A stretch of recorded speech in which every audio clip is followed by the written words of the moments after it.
دل کے میخانے میں مغرب نے کر دیے خراب، دل کے میخانے میں مغرب نے کر ڈالے خراب، دلوں کے لیے موت ہے مشینوں کی ایجاد۔ یہ بھی علامہ اقبال رحمۃ اللہ علیہ کا شعر ہے کہ انگریز نے آ کے یہ کام کیا کہ سوچ کو بدلا، اور کیسے بدلا اس کو ذرا سمجھیں۔ ایک کام تو اس نے یہ کیا کہ جتنے علماء اور مدارس سے ان کے خلاف ایک بھرپور کام کیا، جس میں ایک کام یہ تھا کہ ہندوستان میں بر صغیر میں ہزاروں کی تعداد میں، شاید لاکھوں مدارس سے، بہرحال بہت بڑی تعداد تھی، ایک ایک شہر میں 4-4 ہزار مدرسے تھے، ہر مدرسے کے ساتھ کوئی نہ کوئی وقف کی جاگیر ہوتی تھی، 5 مربع 10 مربع۔ اس زمانے میں جو مدارس چلتے تھے وہ آج کل موجودہ ہماری طرح نہیں تھا معاملہ کہ ڈونیشن جمع کر رہے ہیں اور پھر کام ہو رہا ہے، تو وہاں کیا تھا کہ ہر مدرسے، خانقاہ اور دینی ادارے کے ساتھ کوئی جاگیر ہوتی تھی، اس جاگیر کی آنے والی آمدنی سے وہ مدرسے چلتے تھے۔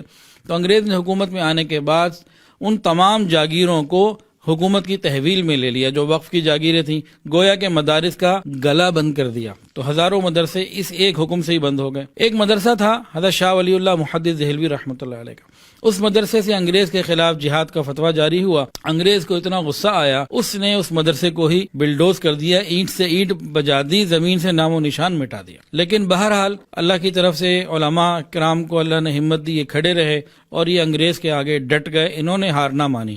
اللہ جزائے خیر دے ہمارے علماء کرام کو۔ تو انگریز نے ایک کام تو یہ کیا کہ مدارس کو بند کرنے کی پوری کوشش کی۔ دوسرا کام کیا کیا؟ علماء کو بدترین سزائیں دینے کا کام شروع کر دیا۔ وجہ کیا تھی؟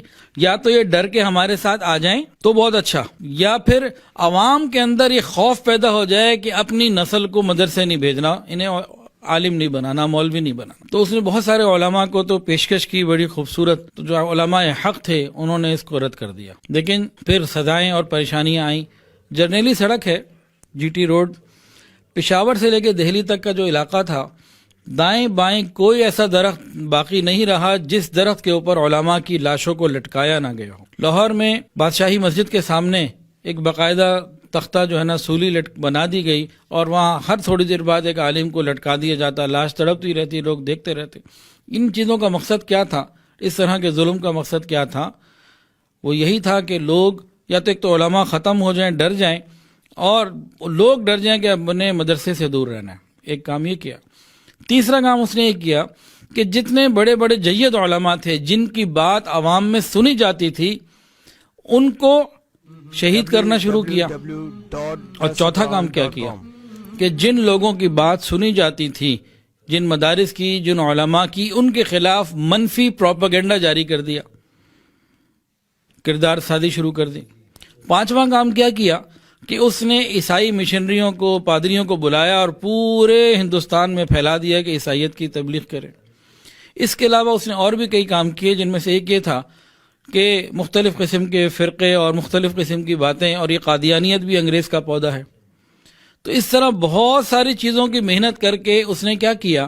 اس نے ہمارے رخ کو بدل دیا، اور اس میں وہ کافی حد تک کامیاب بھی ہوا۔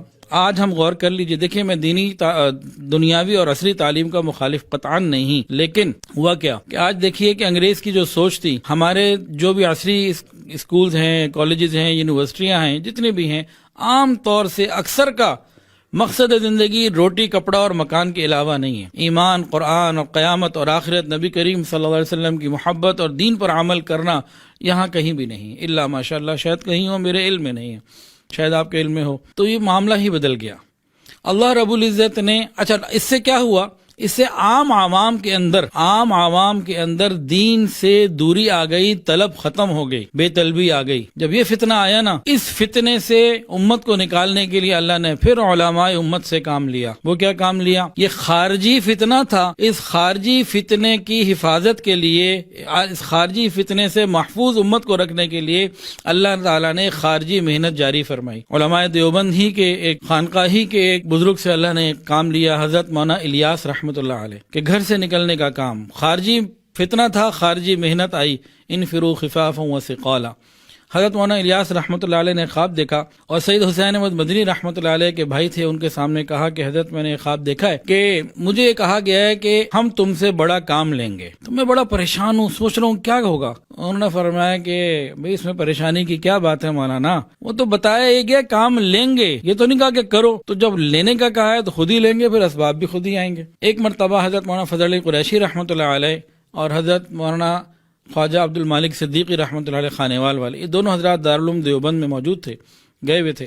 تو وہاں حضرت مولانا الیاس رحمۃ اللہ علیہ نے ان سے ملاقات بھی کی، اور آپس میں گفت و شنید میں حضرت نے فرمایا کہ میں نے یہ خواب دیکھا ہے کہ حضور صلی اللہ علیہ وسلم موجود ہیں اور لوگوں کے کندھوں پہ بستر رکھ رہے ہیں اور لوگوں کو بھیج رہے ہیں. تو پوچھا کہ حضرت اس کی تعبیر کیا ہوگی؟ تو حضرت خواجہ عبد المالک صدیقی رحمۃ اللہ علیہ جو ہے، انہوں نے کہا مولانا الیاس، مولوی الیاس آپ کا بستر کہاں ہے؟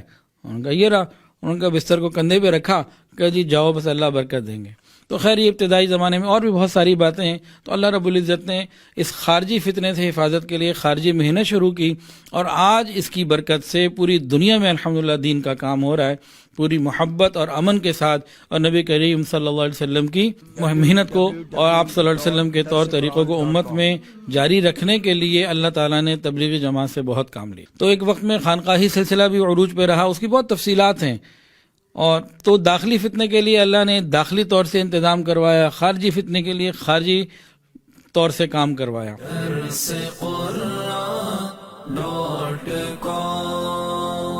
www.darsequran.com